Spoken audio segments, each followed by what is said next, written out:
In this podcast episode with Morgan Housel, a renowned financial author and speaker, much of the common wisdom around money, wealth, and happiness is thoughtfully challenged. Morgan knocks down the often idealized notion of passive income as a reliable path to wealth, arguing that the idea is largely a myth. Instead, he emphasizes that there are fundamentally two ways to get wealthier: sacrifice more or want less. This simple, albeit tough, formula cuts through the noise of quick fixes, shortcuts, and schemes that many chase but few truly understand or benefit from. Morgan's core message revolves around the art of spending, a subject surprisingly underrepresented in financial literature.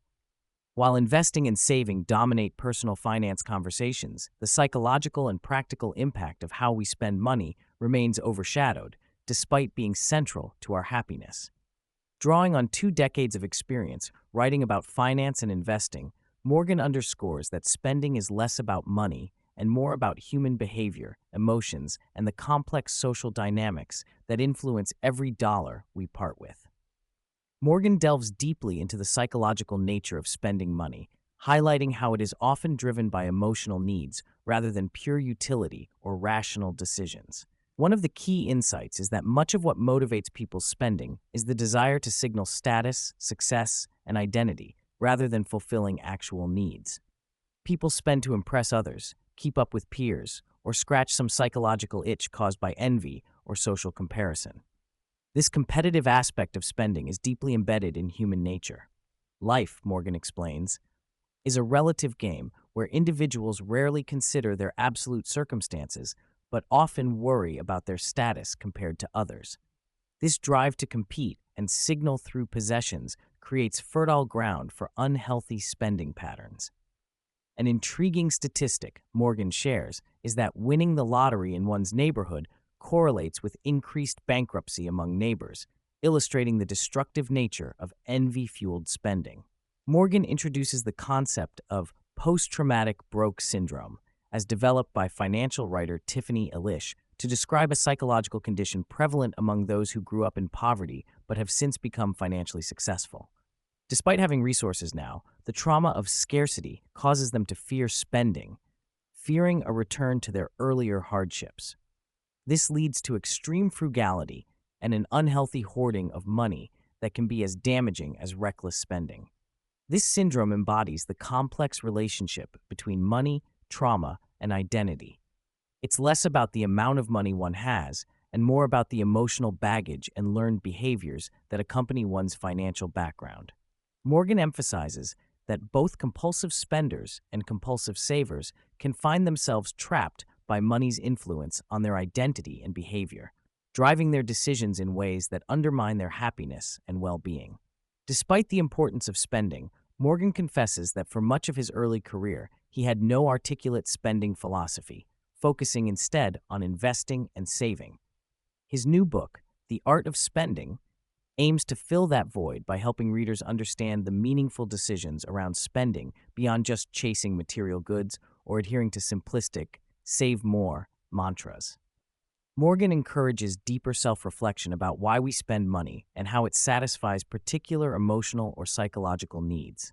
He advocates a powerful thought experiment, imagining life on a desert island without an audience or social comparisons.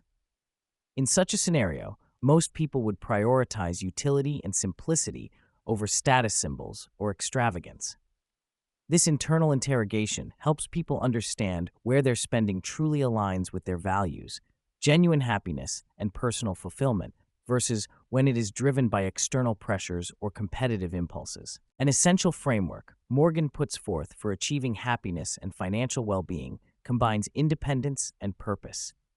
Independence refers to having the freedom and control over how and when one uses their time and money. Morgan uniquely frames saving money as buying independence, emphasizing that every dollar saved is a dollar that reduces external constraints and gives more autonomy over one's choices. Purpose, by contrast, is the motivator beyond personal gain, a meaningful goal or commitment that transcends oneself. For Morgan, this purpose is currently being a good father, which guides many decisions around time, money, and energy.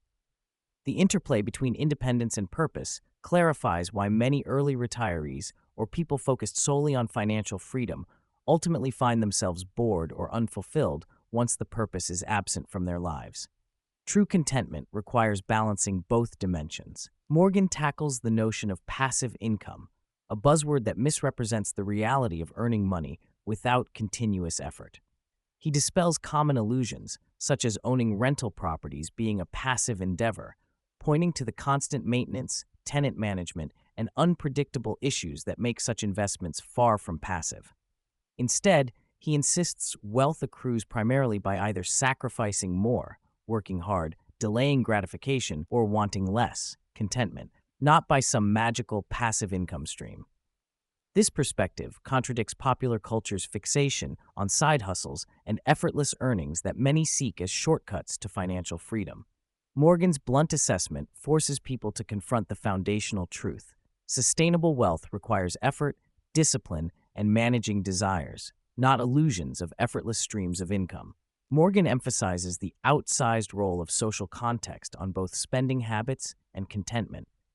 People tend to anchor their definitions of success and happiness to those immediately around them, adopting their neighbors' lifestyles as benchmarks.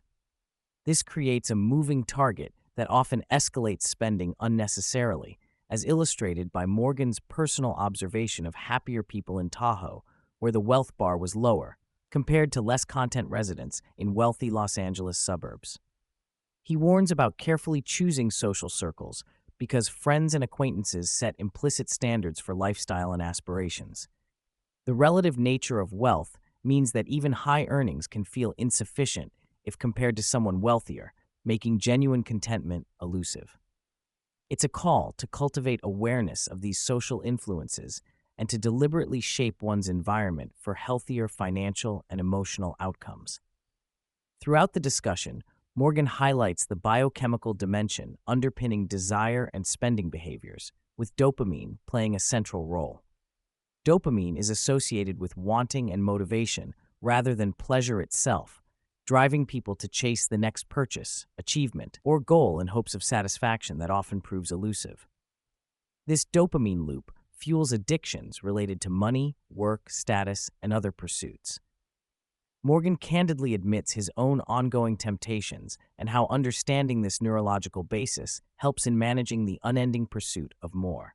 Recognizing that dopamine is the engine behind ambition and addiction alike allows people to spot unhelpful cravings and choose healthier addictions, such as meaningful work, hobbies, or relationships enrich rather than exhaust them. One of Morgan's most profound insights concerns the central importance of aligning expectations with reality to foster contentment. He explains that happiness is fleeting and often unstable, but contentment, a durable sense of, I am good with this, is the true goal. Contentment emerges when one's expectations are reasonable and matched by life's conditions, whether in relationships, finances, health, or work. He underscores that aspirations tend to grow proportionally with wealth, creating a persistent expectation gap where twice as much money always seems necessary for happiness. This cycle makes contentment challenging and keeps many chasing ever higher benchmarks. Morgan recommends cultivating a humble bubble where expectations are grounded within one's current life and surroundings, which promotes gratitude and reduces destructive comparison. Morgan introduces a powerful tool for living well, the framework of minimizing regrets. Borrowing from philosophies of legacy and life review, he encourages people to ask themselves whether their decisions today about work, money, relationships will lead to regret when looking back many years later. Regret minimization prioritizes meaningful experiences, kindness, and purpose over mere accumulation or status. This mindset helps reorient spending, saving, and career decisions around lasting happiness rather than short-term gains. Morgan notes that the vast majority of people near the end of life do not regret how much money they had, but regret how they treated others or prevented themselves from fully living. This principle is a grounding check against impulsive or empty goals. The conversation touches on the concept of financial independence as a spectrum rather than a binary state. Even modest savings provide incremental freedom by granting flexibility to change jobs, take time off, or handle emergencies, thus buying stages of independence. Morgan stresses the importance of having at least enough reserves to cover 6 months of expenses, which cushions against the common but disruptive event of unemployment. Achieving complete financial independence is a long-term aspiration involving trade-offs between sacrifice, saving, spending, and purposeful life choices. Morgan reiterates the value of building savings steadily while not allowing money to control identity or happiness. He also reminds listeners that being financially savvy often means embracing straightforward, boring investment strategies like index funds, which outperform most complex schemes over time. A significant part of the dialogue probes how social media, political polarization, and economic inequality shape attitudes toward money, status, and happiness. Morgan reflects on the intensifying divisions amplified by algorithm-driven platforms that reward extreme emotions, outrage, and social signaling, worsening envy and dissatisfaction. The assassination of public figure Charlie Kirk, discussed candidly, symbolizes the dark implications of tribalism and dehumanization facilitated by modern communication.